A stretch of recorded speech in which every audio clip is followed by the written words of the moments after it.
Batman Day. Always a special day for you because you have such a close relationship with the character. You're so closely identified with him. What is it like seeing it, as publisher, to see, new guys come on board and just continue to find new ways to tell Batman stories?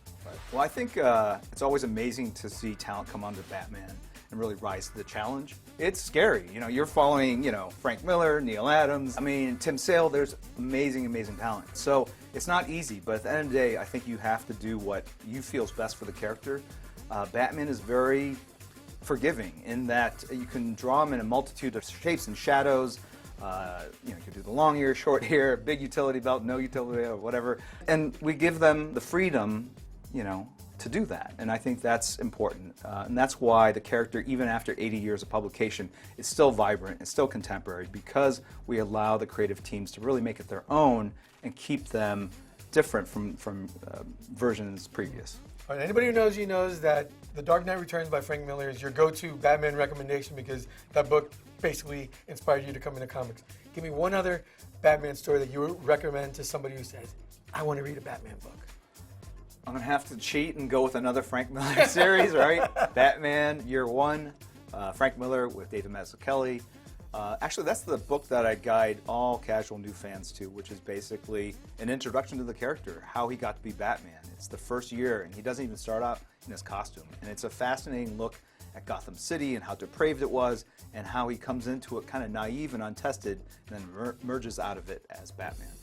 All right, I'm here with the keeper of the Batcave, the editor of the Batman titles, Jamie Rich. Jamie, what is the #1 rule that any Batman editor must follow?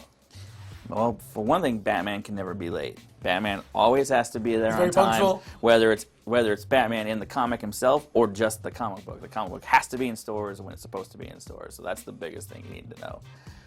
Other than that, it's kind of anything goes. The challenge of any Batman editor is finding sort of your own way with your creator and figuring out where you're going to take the character. And I'm lucky to be working with Tom King, who has a very specific mission, so it's my job to keep him on that task. When you're overseeing the Bat titles, do you feel a certain extra amount of responsibility or quote-unquote pressure? Oh, absolutely. As I was saying, books have to come out. I think it was Tim Seeley who joked, if your Batman issue's not there, comic book stores closed this week.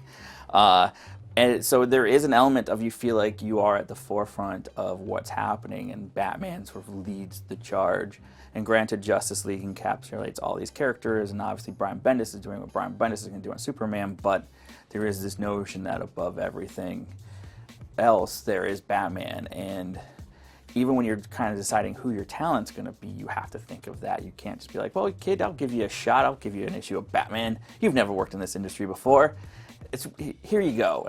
You really have to think about, this is the biggest book. It has to have the biggest names. And so we have Tony Daniel, Mikel Janin, Lee Weeks, Joel Jones, Clay Mann, building this big bench of artists that can come in and time after time knock it out of the park is the biggest challenge, I think. Give me a few of the Batman stories from the past that really resonated with you, that when somebody asks, I want to get into reading Batman comics, which ones? Actually, it would be Scott Snyder and Greg Capullo.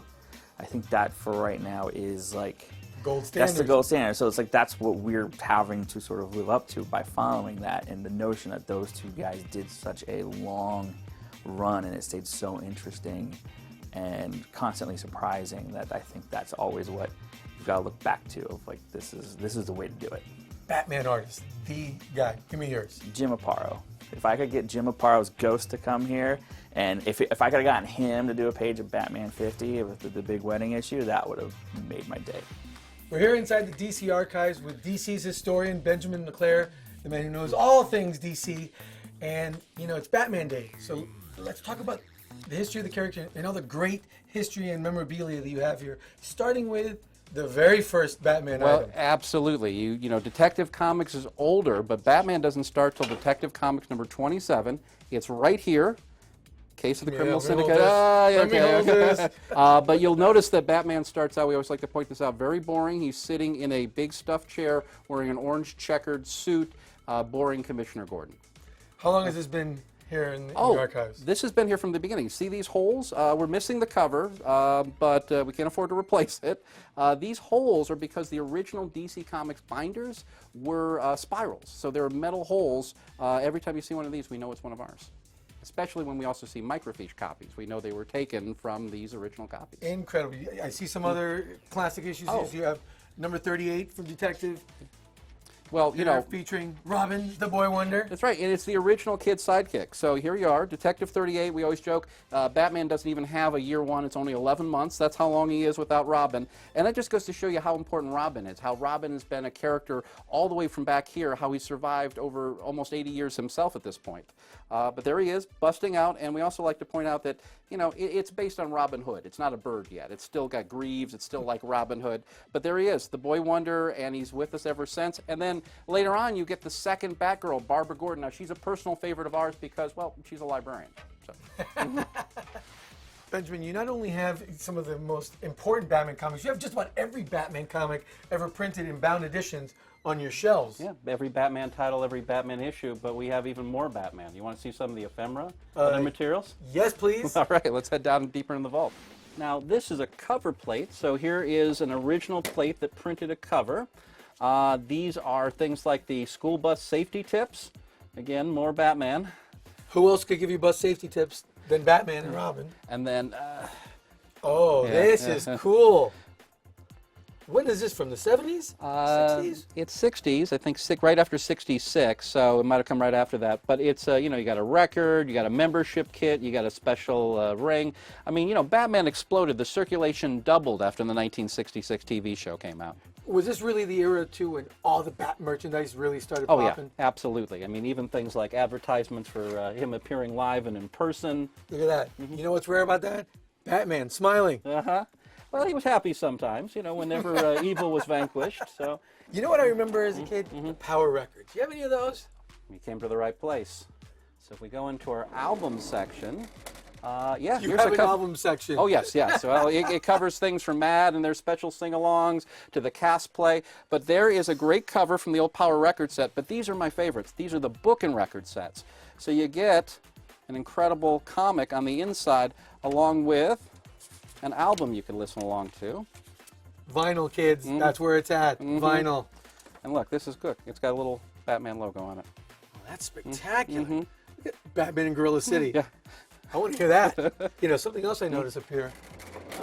That the genuine cowl Yes. from Batman and Robin? Yeah, that is a George Clooney cowl.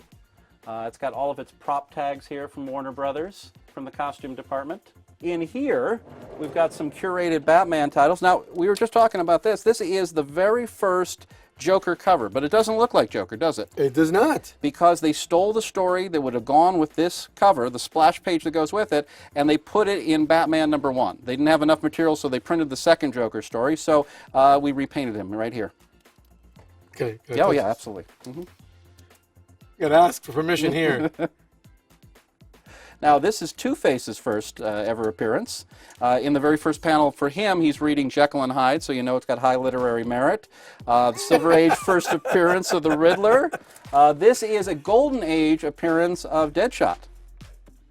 Yeah. Really? Yeah, he's only in one. Fortunately, a kid named Norman wrote his name on it, so that made it a little cheaper for us. We'll take care of that in Thanks, post. Norman. DC thanks you. You saved them a few bucks. Oh, the best is this. We've made 3D comics for a number of characters, but no one has ever made better 3D glasses than those. You know, I've always been curious. One of the most famous Batman stories of all time was The Death in the Family. Oh, yeah. Very famous story with a very controversial ending. Right, we had to... Spoiler alert, Robin dies. Well, at first we didn't know if he was going to live or die. It was a Right. contest. It was a contest. This was back in the Stone Ages, Yeah. pre-internet. People had to call in. Right. And I remember, dialing the number and calling in myself.